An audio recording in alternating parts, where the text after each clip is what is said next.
Lundi 17 novembre 2025, vous écoutez les programmes du studio Kalangou. Tout de suite le journal dans une présentation de Mokhtar Hamadou.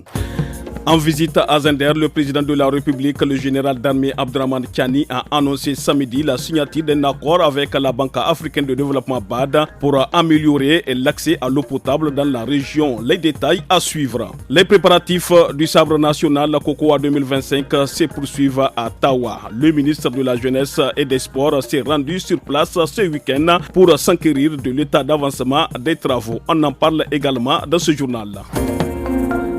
Le président de la République, chef de l'État, le général d'armée Abdraman Tiani a poursuivi ce week-end sa visite à Zender en rencontrant les populations locales. À cette occasion, il a annoncé la fin prochaine du problème récurrent d'eau potable dans la région grâce à un projet financé par la Banque africaine de développement BAD à plus de 98 milliards de francs CFA. Le président Tiani est arrivé dans la soirée de dimanche à Maradi où il a présidé ce matin un conseil de sécurité avant de se rendre à la mi-journée à l'arène de lutte Yacouba Ango dit Kantou pour un meeting populaire. Le ministre de la Jeunesse et des Sports Sidi Mohamed Al-Mahmoud a séjourné ce week-end à Ottawa dans le cadre des préparatifs de la 46e édition du sabre Cocoa 2025. À l'issue des visites de terrain, il a fait le point sur l'état d'avancement des travaux de l'arène de lutte et d'autres aspects des préparatifs. Des propos recueillis par Yaoulé Abdelmoumouni. Nous avons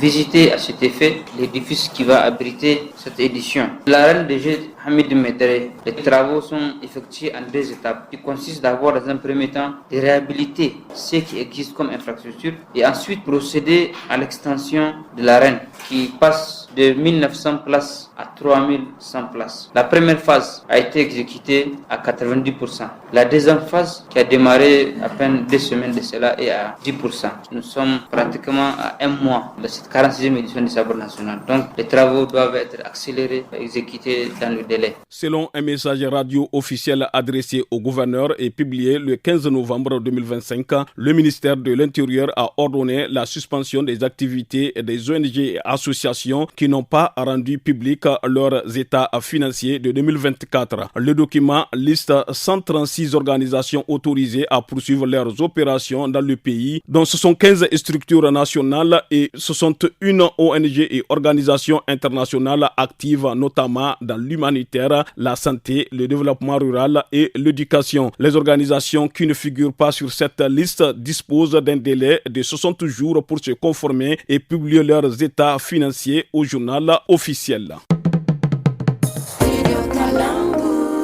À Difa, dans la commune de Kablewa, de plus en plus des femmes s'intéressent aux cultures de contre-saison. Selon Deloua Souley, productrice au village de Mambiou, ces activités leur permettent de subvenir à leurs besoins. Elle est au micro d'Abdoulaye Meina. Dans nos champs, en plus du mil, nous cultivons différentes variétés de courges et de courgettes, de la tomate ainsi que d'autres légumes utilisés dans la préparation de la sauce telle que le piment, le poivron et l'ail. Nous produisons aussi de la pomme de terre et du moringa. Depuis au moins 24 ans, nous vivons de ces cultures et c'est grâce à elles que nous satisfaisons tous nos besoins en vendant une partie parce que nous n'avons aucune autre occupation en dehors de celle-ci. Mais aujourd'hui, nous avons vraiment besoin de soutien pour mieux exercer notre...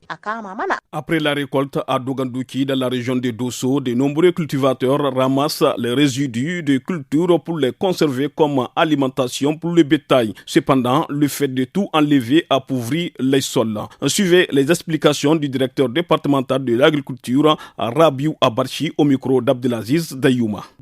La terre cultivable a besoin d'être régénérée. Les producteurs en tirent leur point de substance et doivent en retour l'entretenir à travers les apports des urines et des excréments des animaux laissés dans les champs. Les résidus de culture fertilisent également le sol. Avec le temps, ils se décomposent et se transforment en compost. Si tout est ramassé, le sol est privé de ses éléments fertilisants et l'action du vent aggrave la dégradation. Cette pratique appauvrit le sol et freine le développement des semis. Il est donc recommandé de couper une partie des résidus et de les déposer sur les zones les plus dégradées du champ afin de contribuer à la restauration des sols.